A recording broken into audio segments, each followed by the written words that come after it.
Hi hello friends, welcome to KY cooking home. ఈరోజు special egg pasta.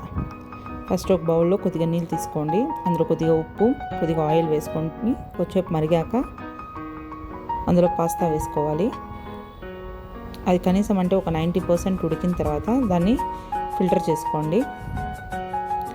వేడి మీద ఉంటే అది ముద్ద అయిపోతుంది, కాబట్టి కొద్దిగా కోల్డ్ వాటర్ వేసుకోండి, పలపలాని వస్తుంది. ప్యాన్ పెట్టుకొని అందులో ఆయిల్ వేసుకోవాలి. పచ్చిమిర్చి, కరివేపాకు, ఆనియన్స్,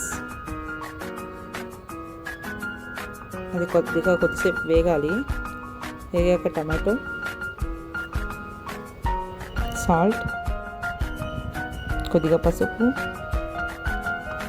కొంచెం ginger garlic paste, soya sauce, కొద్దిగా కెచప్, కొంచెం చికెన్ మసాలా. నేను 4 eggs వేసుకున్నాను. మీ టేస్ట్కి తగ్గ ఎగ్స్ మీరు వేసుకోవచ్చు. ఆ తర్వాత బాయిల్ చేసుకోండి, పాస్తాని వేసుకోండి. అది బాగా మిక్స్ చేసుకోవాలి అన్నిటికీ పట్టేలాగా. 1 స్పూన్ పెప్పర్ పౌడర్. దించుకునే ముందు కొద్దిగా కొత్తిమీర వేసుకొని గార్నిష్ చేసుకోండి. Egg pasta ready.